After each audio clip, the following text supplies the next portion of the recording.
Nous allons attaquer par l'échauffement. Donc, installez-vous les pieds largeur bassin. Et simplement, pour l'instant, les 5 référentiels, on n'est pas obligé de les mettre. On va simplement bouger les bras.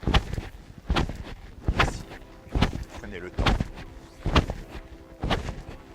Mobilisez bien. Sentez bien vos omoplates ici travailler. Lorsque vous êtes devant, les omoplates s'écartent. Lorsque vous êtes derrière avec les bras, les omoplates se resserrent. Elles montent légèrement et elles redescendent. On réchauffe la capsule articulaire de l'épaule. Belle posture, d'accord. Ne soyez pas cambré, ne soyez pas relâché. Vous êtes tonique. Et on va faire un mouvement inverse. Et respirez bien.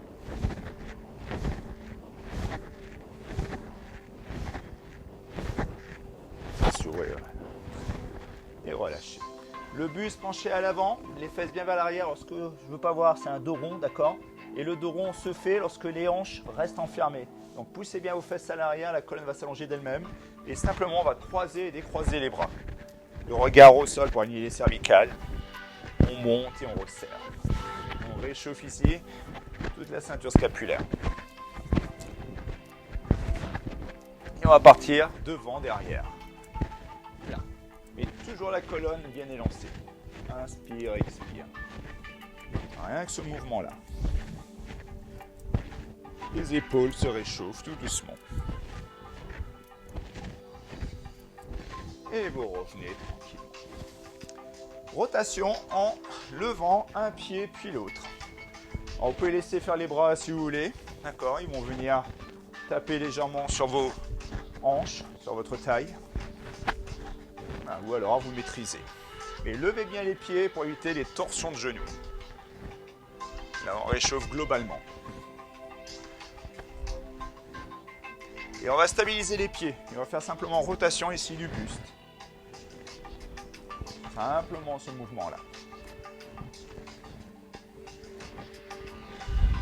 Le regard peut suivre le mouvement. Ça vous rappelle le spine twist? Ah oui. Et relâchez. Et simplement, un côté, puis l'autre, sans se pencher à l'avant. D'accord? C'est pas vers l'avant. On est bien dans l'axe, comme si la main allait chercher le genou, comme si on allait se gratter le genou. Les épaules restent basses.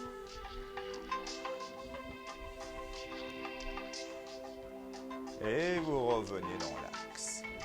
Et ici, tout simplement, hanche. Genoux souples, sinon il n'y a plus rien qui se passe. Soyez souple dans vos genoux. Et rotation dans un sens. On déverrouille un peu les hanches. Et dans l'autre. Voilà. On ne cherche pas les grosses amplitudes, on cherche simplement à réchauffer un peu l'articulation. Chaque articulation est constituée d'une chaussette où à l'intérieur il y a le liquide synovial. Et plus ce liquide est chaud, plus c'est huileux et plus les os entre eux coulissent bien. Toute l'articulation est beaucoup plus souple. On rechange le sens, mais cette fois tout petit. Voilà. Côté devant, côté derrière. Et changer le sens. On réveille vraiment le centre du corps ici. Et relâchez. Et simplement, des petits squats. Vous inspirez, vous expirez, le dos bien droit. Donc ne cherchez pas des grosses amplitudes. Voilà, le but c'est d'avoir toujours le dos bien engagé. Pour éviter d'avoir le dos rond, poussez bien vos hanches en premier, puis les genoux se déplient et les hanches reviennent. Inspire, expire. Voilà. Et on va faire simplement avec les pointes de pied en plus. Voilà. Inspire. Et on réveille toute l'articulation ici, au niveau des pieds, des chevilles, genoux, hanches, et forcément tous les muscles associés.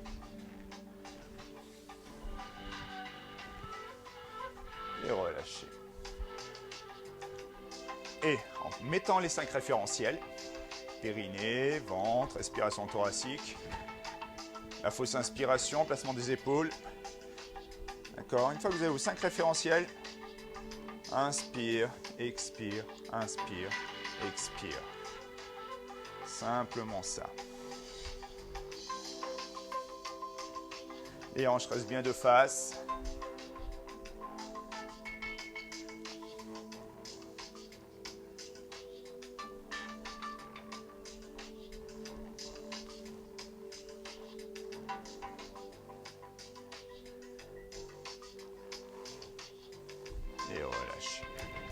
C'est très bien. Prenez le temps de vous hydrater si vous avez besoin. Et on est parti.